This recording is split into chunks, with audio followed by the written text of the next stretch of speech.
Welcome to நம்ம இ சேவை channel. நம்ம இ சேவை சேனல் வந்து இன்னைக்கு என்ன டாபிக் பத்தி பேச போறோம்னா, ஆர்பிஐ வந்து 2025ல வந்து புதிய ரூல்ஸ் வந்து கொண்டு வந்திருக்காங்க. இந்த புதிய ரூல்ஸ் வந்து பார்த்தோன்னா நம்மளுக்கு பாதிக்கப்படுமா இல்லைனா வந்து சாதகமா இருக்குமா அப்படின்றத பத்தி பேச போலாம். கண்டிப்பா வந்து இந்த வீடியோ வந்து ஒரு ஹெல்ப்ஃபுல்லான வீடியோ இருக்கும். உங்களுக்கு இல்லைனா கூட உங்க ஃப்ரெண்ட்ஸ்க்கு வந்து ஹெல்ப்ஃபுல்லா இருக்கும். அதனால இந்த வீடியோ வந்து கண்டினியூ பாருங்க. நம்ம இ சேவை சேனல் வந்து ஃபர்ஸ்ட் டைம் பார்க்கனா மறக்காம வந்து சப்ஸ்கிரைப் பண்ணிருங்க. வீடியோ வந்து ஸ்கிப் பண்ணாம பாருங்க. அப்பதான் சொல்லக்கூடிய தகவல் மூலியமா வந்து சேரும். வாங்க வீடியோக்குள்ள போகலாம்.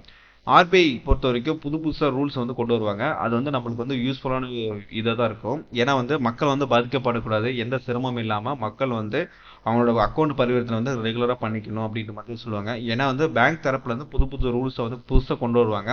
அது வந்து ஆர்பிஐ கீழே ஆர்பிஐ வந்து அங்கீகரிக்கப்பட்டதுக்கு அப்புறம் தான் பண்ணணும். ஏன்னா வந்து மினிமம் பேலன்ஸ் ஆகட்டும், இது டிரான்சாக்ஷன் ஆகட்டும், ஃபெயில் ஆச்சு இதுக்கப்புறம் பணம் கொடுக்கல அப்படி இப்படின்னா ஆர்பிஐ தான் வந்து கண்ட்ரோல் எடுத்துட்டு வந்து வேலை செய்யுது. இது ஒரு நல்ல விஷயம். இப்போ வந்து 2025ல வந்து புது விஷயம் வந்து கொண்டு வந்திருக்குல்ல ஆர்பிஐ, அது என்ன அப்படின்னு பார்த்தீங்கன்னா, ஆர்பிஐ விதி 2025 இனி ஜனவரி 1 முதல் இந்த 3 வகையான வங்கி கணக்குகள் மூடப்படும். ஆர்பிஐ வெளியிட்டுள்ள புதிய ரூல்ஸ் அப்படின்னு சொல்லியிருக்காங்க.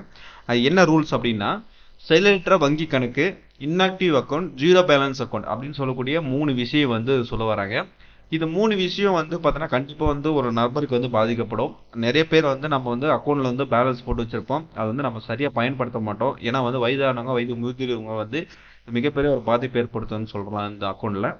என்னன்னா இப்போ வந்து இதுக்கான நோக்கம் என்னன்னா மோசடி வந்து தவிர்க்கணும் அப்படின்றதுக்காக தான் இந்த நோக்கம் முழுக்க முழுக்க.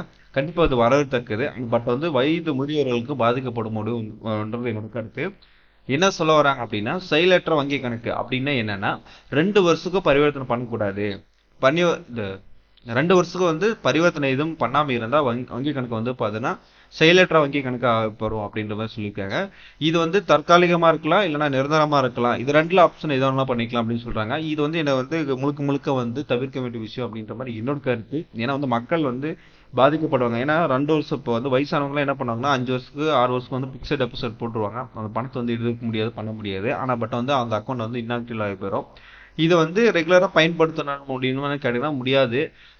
பயன்படுத்த முடியுமான்னு கேட்டீங்கன்னா ஒரு சில இடத்துல பேருக்கு முடியாத வாய்ப்புக்கு சூழ்நிலை அமையும். ஆனால் பட் வந்து ஒரு சில பேர் வந்து அக்கௌண்ட் வந்து இஷ்டத்துக்கு ஓப்பன் பண்ணியிருப்பாங்க, 4 5 அக்கௌண்ட் ஓப்பன் பண்ணியிருப்பாங்க, அவங்களுக்கு வந்து ஓகே. ஆனால் பட் வந்து எல்லாருக்கும் வந்து இந்த பிரச்சனை வரும், வந்து சந்திக்கும் போது மிகப்பெரிய ஒரு பிரச்சனை வரும் அப்படின்றது என்னோட கருத்து.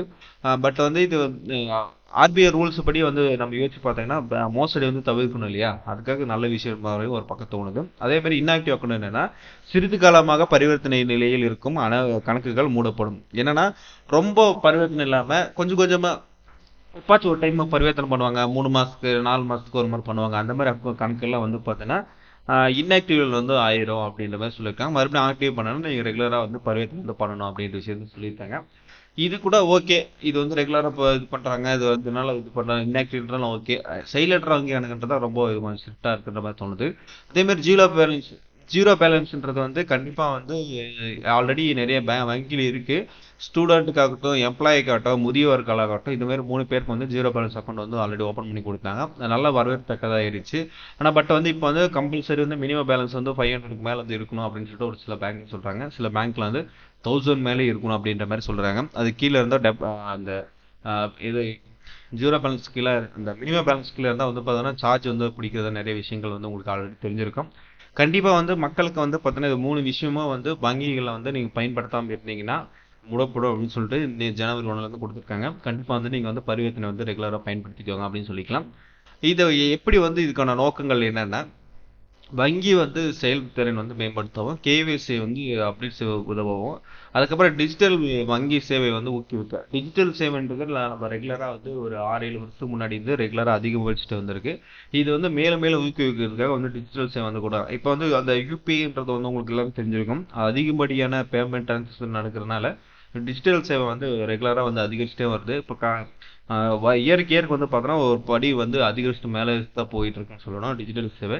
இப்போ அதுக்கப்புறம் வந்து வங்கி கணக்கு ரெகுலரா பயன்படுத்திட்டே இருக்கணும். அப்படி என்ன பண்ணணும் அப்படின்னு கேட்டீங்கன்னா, கேவைசி தகவல் வந்து புதுப்பிக்க வந்து வங்கியில போயிட்டு நீங்க வந்து அப்டேட் பண்ணிட்டே இருக்கணும். வழக்கமான பரிவர்த்தனைகள் வந்து ரெகுலரா வந்து பண்ணிட்டே இருக்கணும். அதுக்கப்புறம் குறைந்தபட்ச இருப்பு தொகையை வந்து ரெகுலரா வச்சு அந்த மினிமம் பேலன்ஸ் வந்து மெயின்டைன் பண்ணணும். அதை மெயின்டைன் பண்ணீங்கன்னா உங்களுக்கு வந்து இந்த பிரச்சனைகள் வராது. பரிவர்த்தனை ரெகுலரா பண்ண வராது. மற்றவங்களுக்கு வந்து இது பாதிப்பு ஏற்படுத்தும். இது கண்டிப்பா வந்து யாருக்கு யூஸ்ஃபுல்லா இருக்கும் அப்படின்னு கேட்டீங்கன்னா, ரெகுலராக பயன்படுத்துறவங்க வந்து மிகப்பெரிய யூஸ்ஃபுல்லாக தான் இருக்கும். இது எந்த பிரச்சனை இருக்காது. முதியவர்கள் வந்து அதை எப்போச்சும் பயன்படுத்துறவங்களுக்கு தான் இது மிகப்பெரிய ஒரு பாதிப்பு ஏற்படுத்தும். அதனால் உங்கள் பணம் வந்து எங்கேயும் வெளியில் போயிருமான்னு கேட்டிங்கன்னா வெளியில் போகாது. அக்கௌண்ட் வந்து தற்காலிகமாக இன்ஆக்டிவ்ல இருக்கும். அதை வந்து ஆக்டிவ் பண்ணிட்டு அந்த பணத்தை வந்து நீங்கள் வந்து எடுத்துக்கலாம் அப்படின்ற மாதிரி தான் சொல்ல வருது. இதுதான் வந்து ஆர்பிஐ வந்து சொல்லக்கூடிய விஷயம். இதுலேருந்து நம்ம வந்து ஒரு 2 3 கேள்விகள் வந்து எடுத்து வைக்கலாம் அப்படின்ற மாதிரி நம்மளுக்கு வந்து ஒரு கருத்தாக இருக்குது. என்னன்னா ஆர்பிஐலேருந்து இந்த விஷயத்தை வந்து சிரமமா இருக்குமா நன்மையா இருக்குமா அப்படின்றது உங்க கருத்து கமெண்ட் பாக்ஸ்ல கமெண்ட் பண்ணுங்க. கண்டிப்பா வந்து எத்தனை பேர் என்ன சொல்றீங்கன்றதை நம்ம வந்து பொறுத்து தான் பார்க்கணும். உங்களோட கருத்துக்களை வந்து நான் கண்டிப்பா வந்து படிச்சு பார்ப்பேன், என்ன வருதுன்னு சொல்லிட்டு தெரிஞ்சுக்கலாம். மற்றவங்களுக்கும் இந்த விஷயம் உங்களால தெரிய வரும் அப்படின்னு சொல்லிக்கலாம். அதே மாதிரி நம்ம இ சேவையாகட்டும், ஜிஎம்எஸ் தமிழாகட்டும், என்னப்பா சாப்பாடாகட்டும், சேனல் வந்து ஃபர்ஸ்ட் டைம் பார்த்தாலும் சரி, ரெகுலராக பார்க்குறவங்க இருந்தாலும் சரி, சப்ஸ்கிரைப் பண்ணிட்டு பாருங்க. இது 3 சேனலும் என்னோட சேனல் தான். ஃபுட்டுக்காக பார்த்தீங்கன்னா என்னப்பா சாப்பாடு பாருங்க. இப்போ ரெகுலர் கண்டென்ட் பற்றி பார்க்கணும் அப்படின்னா ஜிஎம்எஸ் தமிழா வந்து சப்ஸ்கிரைப் பண்ணிக்கோங்க.